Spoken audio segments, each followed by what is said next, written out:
MTV news Kannada ವಾಹಿನಿಗೆ ಸ್ವಾಗತ. ಬಾಗಲಕೋಟೆ ಜಿಲ್ಲೆಯ ರಬಕವಿಬನಹಟ್ಟಿ ತಾಲೂಕಿನ ಆರೋಗ್ಯ ಸಮುದಾಯ ಕೇಂದ್ರದ ಮುಂಭಾಗದಲ್ಲಿ ನಿರ್ಮಾಣಗೊಂಡಿರುವ ಮಧುಮಗಳಿನಂತೆ ಶೃಂಗಾರಗೊಂಡ ಇಂದಿರಾ ಕ್ಯಾಂಟೀನ್ ಉದ್ಘಾಟನೆ ಆಗದೆ ಏಕಾಂಗಿಯಾಗಿ ನಿಂತಿದೆ. ಯುಗಾದಿ ಹಬ್ಬದಂದು ಉದ್ಘಾಟನೆಗೊಳ್ಳುತ್ತೆ ಅಂತ ನಿರೀಕ್ಷೆಯಲ್ಲಿ ಇದ್ದ ಬಡ ಜನ ಬಾಯಿಗೆ ಸುಣ್ಣ ಬಿದ್ದಂತಾಗಿದೆ. ಸುಮಾರು ದಿನಗಳಿಂದ ನಿರ್ಮಾಣಗೊಂಡು ಉದ್ಘಾಟನೆಗೊಳ್ಳದೆ ಏಕಾಂಗಿಯಾಗಿ ನಿಂತಿರುವ ಇಂದಿರಾ ಕ್ಯಾಂಟೀನ್ ರಬಕವಿಬನಹಟ್ಟಿ ತಾಲೂಕಿನಲ್ಲಿ ಸಾಕಷ್ಟು ಬಡ ಜನ ಇಂದಿರಾ ಕ್ಯಾಂಟೀನ್ಗೆ ಹೋಗಿ 10 ರೂಪಾಯಿಗೆ ಊಟ ಸವಿಬೇಕೆಂಬ ಆಲೋಚನೆಯಲ್ಲಿ ಇದ್ರು. ಆದರೆ ಈಗ ಆ ಬಡ ಜನರ ಬಾಯಿಗೆ ಬೀಗ ಬಿದ್ದಂತಾಗಿದೆ. ಆರೋಗ್ಯ ಸಮುದಾಯ ಕೇಂದ್ರದಲ್ಲಿ ದಿನನಿತ್ಯ 1000 ರೋಗಿಗಳು ಬರ್ತಾರೆ.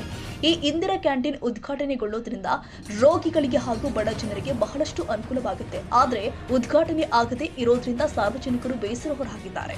ಇನ್ನು ಮುಂದಾದರೂ ಇದಕ್ಕೆ ಸಂಬಂಧಪಟ್ಟಂತಹ ಶಾಸಕರು ಹಾಗೂ ಅಧಿಕಾರಿಗಳು ಕೂಡಲೇ ಈ ಇಂದಿರಾ ಕ್ಯಾಂಟೀನ್ ಉದ್ಘಾಟನೆ ಮಾಡಿ ಬಡ ಜನರ ಹೊಟ್ಟೆ ತುಂಬಿಸಬೇಕು ಅಂತ ಸಾರ್ವಜನಿಕರು ಆಗ್ರಹ ಮಾಡಿದ್ದಾರೆ.